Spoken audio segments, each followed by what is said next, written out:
And while I was at work, I had all these Christians around me.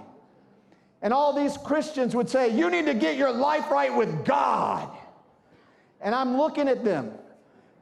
I said, wait a minute. I need God? I'm number 1 and you're number 20?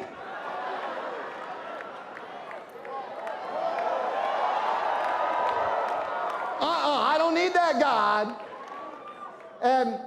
And so I judged all Christians in 1 or 3 categories. Category number 1, if you wanted to be a Christian, you needed to be a nerd.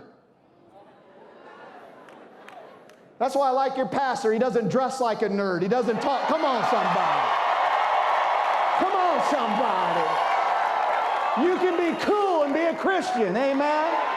I said amen. Amen. That's what I like about them. I like that.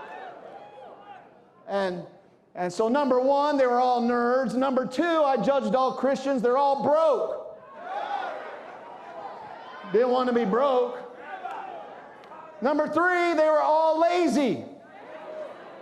Because while they're over in the corner praying to God, claiming scriptures, I just want to give you a little nugget. Confession without action is delusional. Just saying. While they're over there claiming it, praying it, I was over there hustling. I had 5 sales before they even started. I didn't want anything to do with God. Till one day I saw this lady. Woo, honey child, sugar plum. She kind of looked like Princess Diana. She was all prim and she was all proper and she spoke nice and elegantly. And I said, yeah, I go to the bars. There's those bar girls, but this one right here, come on, you know what I'm talking about. This girl right here, woo, honey child, huh? So with my John Travolta self, I said, hey, baby, you want to go out on a date with me?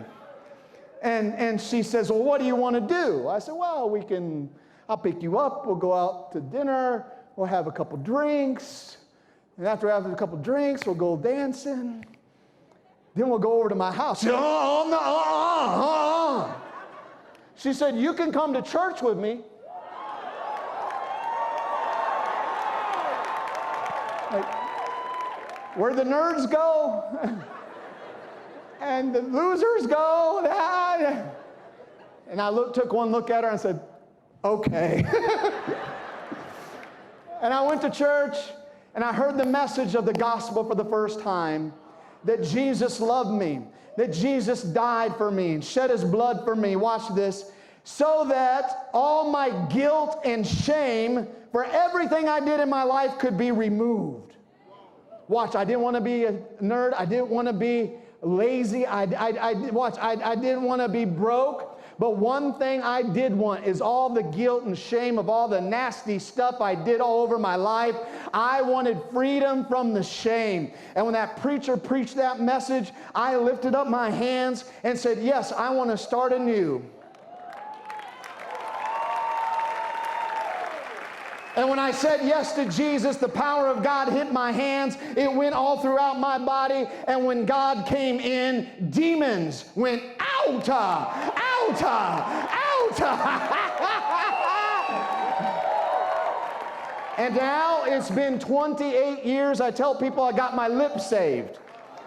These lips have never touched another drop of alcohol, never touched another cigarette, never touched another marijuana joint, and has never kissed another woman on the lips except for the one who took me to church.